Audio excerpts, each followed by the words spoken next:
Welcome back, everyone. We're diving into a world that's often overlooked, but trust me, it's way more fascinating than you might think. You're talking about protists, right?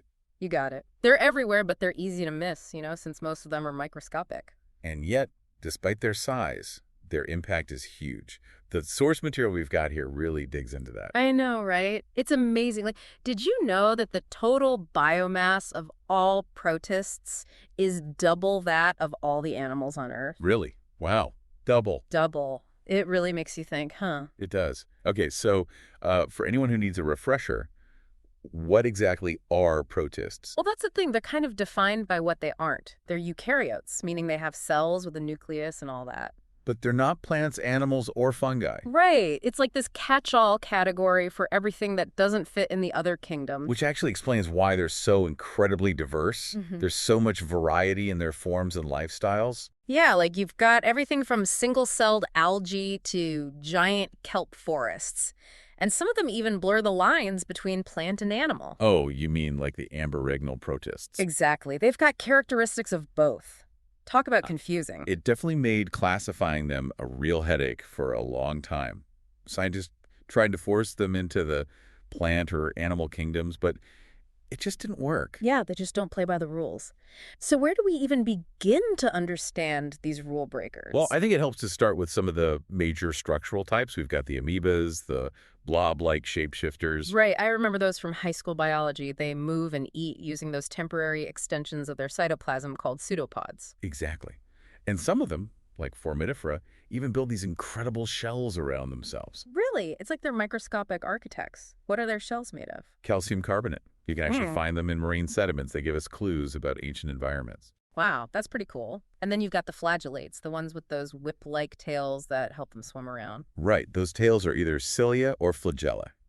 And get this, the ancestor of alloeukaryotes, including us, was probably a flagellate. So we're all descended from these tiny swimmers. Wow, that's kind of mind-blowing. It really is. Now, let's move on to the algae. Those are the photosynthetic protists, right? Oh, yeah, the ones that can make their own food from sunlight, just like plants. And there's a huge variety of them, from single-celled diatoms to giant kelp. Some of that kelp can grow over 100 feet tall. It's incredible. Wow, that's taller than my house. I guess you could call them the forests of the ocean. A great analogy. They provide food and oxygen for countless other organisms. Okay, so we've covered amoebas, flagellates, and algae. What about the fungus-like protists? Ah, yes. These guys are decomposers, just like fungi. They break down dead organic matter. But here's the thing. They evolved these traits completely independently. So they're not actually closely related to fungi? Nope. It's a prime example of convergent evolution. Unrelated organisms evolving similar features because they live in similar environments. That's wild. They're like nature's way of saying, hey, this works, let's do it again. Exactly. And lastly, we've got the sporozoa, which are mostly parasitic. Parasites? Oh no, like what kinds of things do they parasitize? All sorts of organisms, including animals and plants. But the most well-known example is probably Plasmodium falciparum. Wait, isn't that the parasite that causes malaria? It is. It's a type of apicomplexan, which is the group sporozoa are now restricted to. So even though they can be harmful, they're still a part of this incredible web of life. Absolutely. And they've evolved some fascinating adaptations to survive and thrive in their diverse environments. Okay, so we've got these main groups of protists: amoebae, flagellates, algae, fungus-like protists, and apicomplexans. And remember, those are just broad categories. Within each group, there's a whole spectrum of diversity and adaptations. It's mind-boggling when you think about it. Like, how do they even manage to survive in such a wide range of environments? Well, that's a great question, and that's what we'll be exploring next. Protists are incredibly adaptable. We find them in pretty much any habitat you can imagine. Yeah, you've got them in freshwater, saltwater, even soil. It's true. And this has big implications for their ecological roles. Like, think about phytoplankton in the ocean. Oh, right, this tiny algae. They're photosynthetic, aren't they? Exactly. They form the foundation of the food web, capturing energy from the sun. So they're like the primary producers in aquatic environments. You got it. Without them, there'd be no food for zooplankton, then no food for small fish, then bigger fish. Yeah. It all goes up from there. It's amazing how these tiny organisms can have such a ripple effect. I know, right? And they're not just in water. In soil, they're vital for decomposition.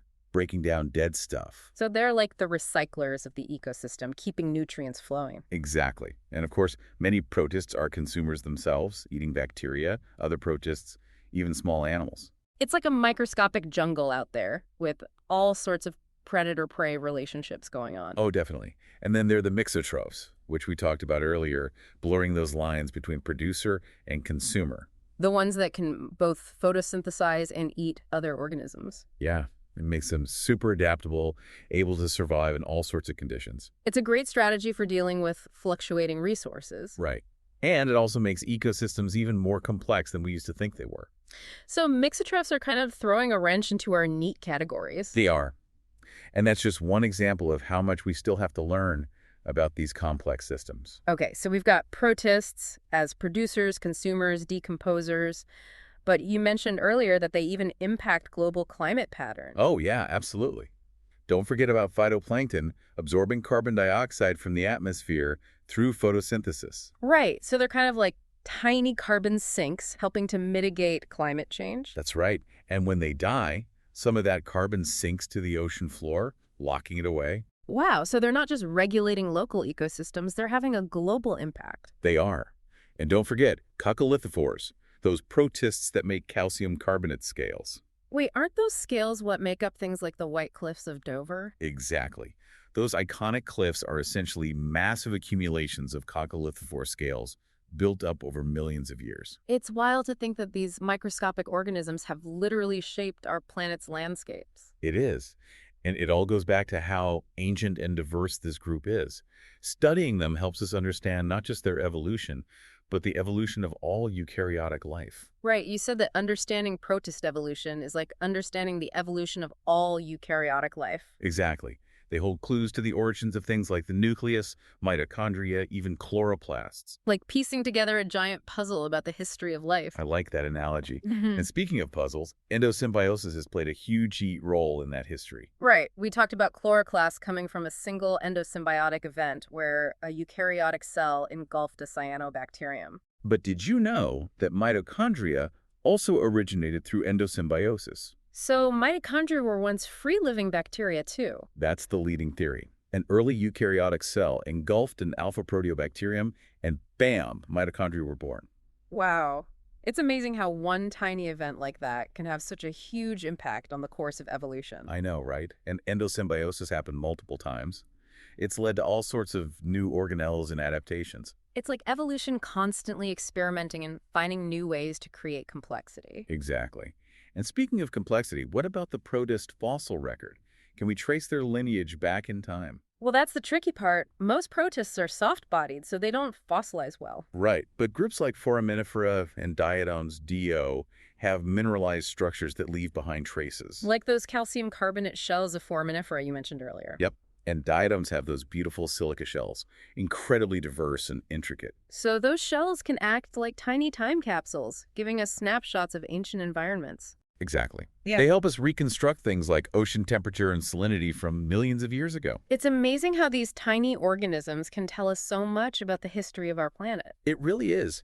And by combining fossil evidence with molecular data, we're starting to get a much clearer picture of protist evolution. And how it ties into the evolution of everything else. Exactly. Okay, so we've talked about their ecological roles, their evolutionary history, but you also said that classifying protists has been a real challenge. Oh, it definitely has.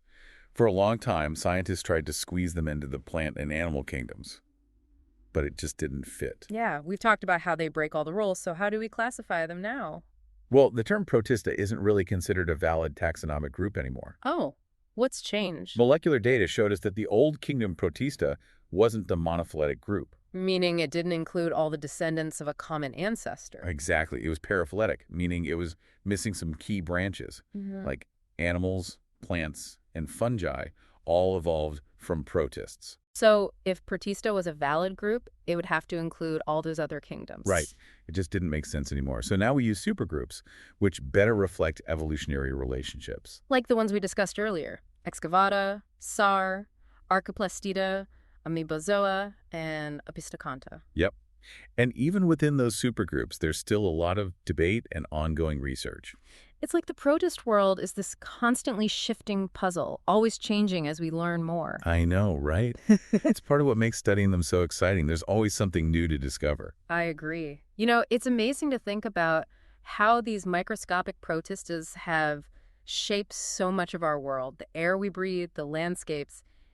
It's incredible. And we're still uncovering all the ways they influence things, like their role in biogeochemical cycles. You mentioned those before. Could you explain a bit more about how these tiny creatures impact these massive processes? Sure. So biogeochemical cycles are basically how elements like carbon, nitrogen, and others move through the environment. Right, like the carbon cycle. Exactly.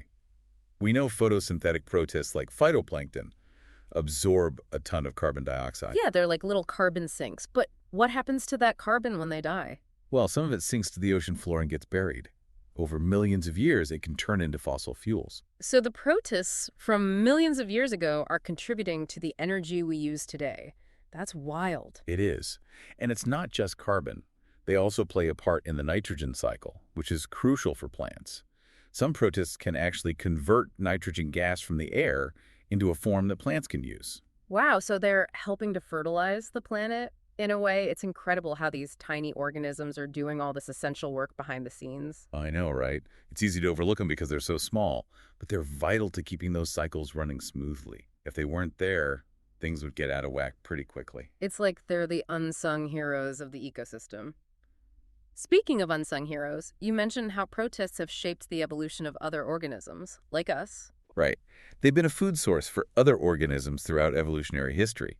That alone has driven changes in things like feeding strategies and digestive systems. So they've influenced how other organisms eat and even how they sense the world around them. Exactly. And don't forget about their defenses, toxins, spines, bioluminescence, all sorts of things that have forced predators to adapt and evolve in response. It's like a constant arms race, pushing each other to get better and better at surviving. Exactly.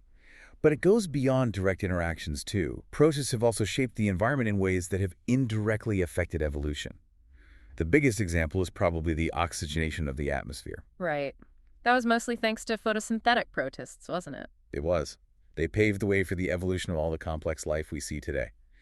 And they might also hold the key to understanding how multicellularity evolved. Because some of them can switch between being single-celled and multicellular, like slime molds. Exactly.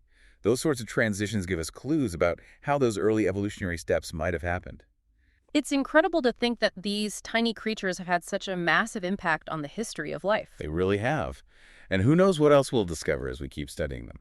Well, I think it's safe to say that protists are way more than just pond scum, as some people might think. Absolutely. They're a testament to the incredible power of the microscopic world. That's a great point. So, as we wrap up our deep dive into the world of protists, is there one key message you hope our listeners take away? I'd say the biggest thing is, don't underestimate the unseen world. Protists are everywhere, shaping our planet, driving essential processes, and influencing the evolution of all life, including our own. They really show us how interconnected everything is. Exactly. Well, thank you so much for taking us on this journey into the incredible world of protists. It's been a truly fascinating exploration. My pleasure.